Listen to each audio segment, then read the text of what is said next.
Geek Redhead here. 2 videos in 1 week. Yeah, that's not necessarily a realistic reflection on what's going to be happening over the next however long. I just happened to have some time on my hands and I thought, hey, I'll just get this going. I'd like to talk to you about something. This is something that's been bugging me for a while. Not so much the thing itself, but the question about the thing. And that thing is, are movie trailers ruining the movie-going experience? Yes. And no. Hear me out. From a general wide audience point of view, you could argue that yes, a lot of trailers that come out, especially in the last few years, have too much information in them and ruin the experience for them. Oh, you've just given away the ending of that movie. Spoiler, it's almost like being in Reddit threads or on Tumblr. Let's think of an example and spoiler alert, Sing. Now, Illumination happens to be among those companies that tend to give you a lot of information. And of course, that's their job. They want to get people to see the movie so that they will pay money and make them money. You see where I'm coming from? Yes, money, yeah, okay, good. Now, I'm using Sing as my example because I've seen the movie and I've seen the trailers. Saw the trailer first, looked cute. Saw the movie, yeah, it was alright. Then I saw the trailer that came out after the first trailer, which I didn't see before the movie, but having seen it, yeah, basically everything that happens in the third act of this film, yeah, is in that trailer. So why do this? Why would you give away your ending? Well, here's the thing. That's their job. They want to get people to see the movie so that they will pay money and make them money. Illumination is still a fairly new company, right? I mean, you've got competitors like Disney, DreamWorks, Pixar, so they've got some very big animation shoes to fill. So what they do is, of course, they're going to show you the best bits of the movie. Case in point, boom, boom, boom. Singing, it's about singing, let's show you all the singing. But here's the thing, you've also got audience expectations. Let me talk you through the 3 stages of the movie-going experience.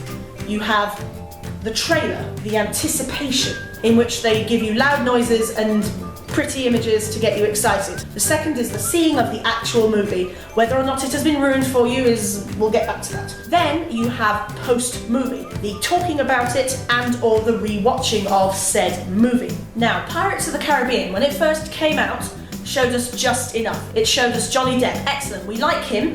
We don't know quite what he's doing with all of this yet, but hey, we're interested, we love Johnny Depp, okay, sign us up. Then they show us pirate action. They show us this, they show us that, and then they give us this. You better start believing in ghost stories, Miss Turner. You're in one. And the audience in the cinema is going, ooh, yeah, okay, I'll see that. Excitement, hype. It's all to do with the composition of the trailer, what they decide to show you, the music, the atmosphere, and just generally what the movie is. So if it's a reboot, or if it's a reimagining, or an adaptation, or a completely new idea, they're going to try and sell it to you. And they're going to use any means possible to get you in those seats. Now let's look at the flip side. Let's have a look at 2 examples that ruin a movie. Good afternoon. Here we have a quiet little motel. Wait. It has now become known as the scene of the crime. And in this house, the most dire, horrible events took place. Now, it was at the top of these stairs that the second murder took place. This is Psycho. This picture has great significance. By Hitchcock. The master of suspense. What's he doing? You should have seen the blood. Why is he giving this away? The whole place was, well, it's too horrible to describe.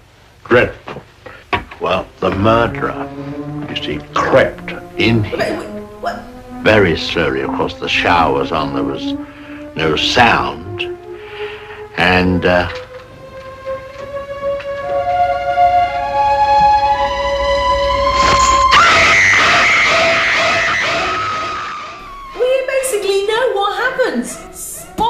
warning, but here's the thing. Back in the day, there was a man called Bertolt Brecht, who may or may not have been a womanizing plagiarist, but that's a video for another day. Now, this man not only had an impact on the theatre world, but a lot of people don't know that he had a huge impact on film as well. Now, I'm not going to say that he was solely responsible for revolutionising how cinema is created, but he did have a hand in it.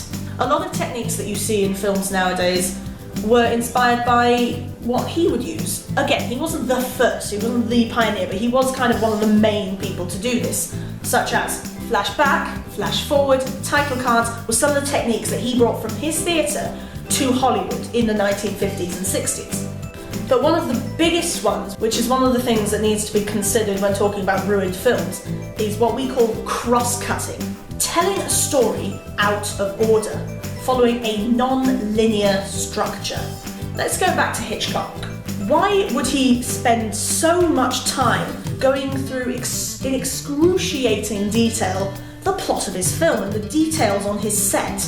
Well, it's to get you, the viewing audience, to be an analytical audience. Brecht's original intention for his theatre was for the audience to be a critical thinking audience, a social piece of political theatre in which he wanted to elicit social change, because he was writing in some not very happy times in Germany.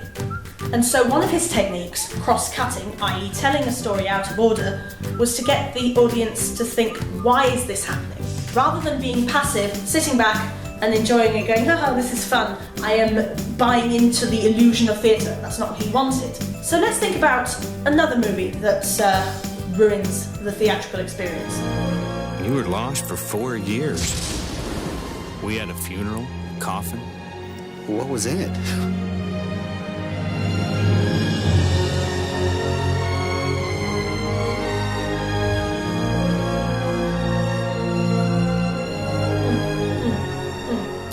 So Tom Hanks survives, does he?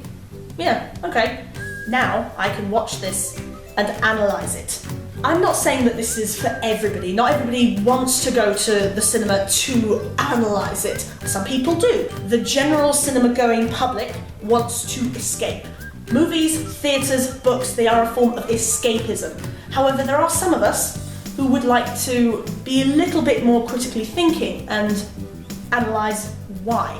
Why would they choose to show this story? How did it get here? You can be a little bit more analytical with things like this. Now, in reference to movies like Monster Trucks.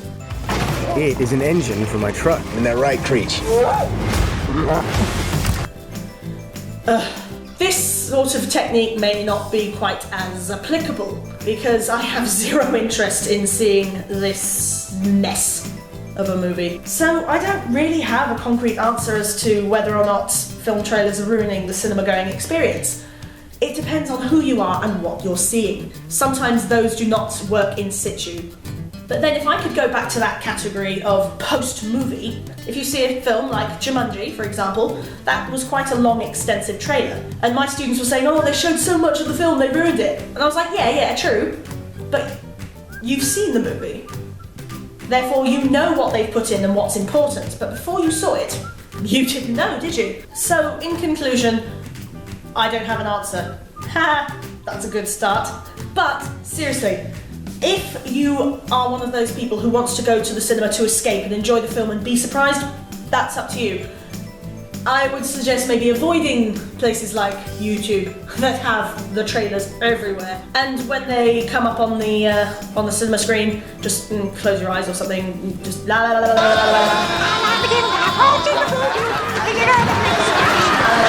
la la.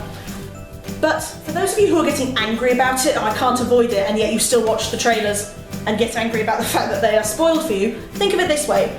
Now that you know what is going to happen, you could be a little bit more critical and analytical about the how and the why. Thanks for tuning in to my editorial, everyone. Please be sure to subscribe to my channel. I hope to get a little bit more done than I did with my previous one. Whoops. Enjoy your movies, enjoy your trailers, enjoy getting angry at them if you wish, but maybe I've given you a little something to think about. I'm that Geek Redhead, and I will see you later. Meh. The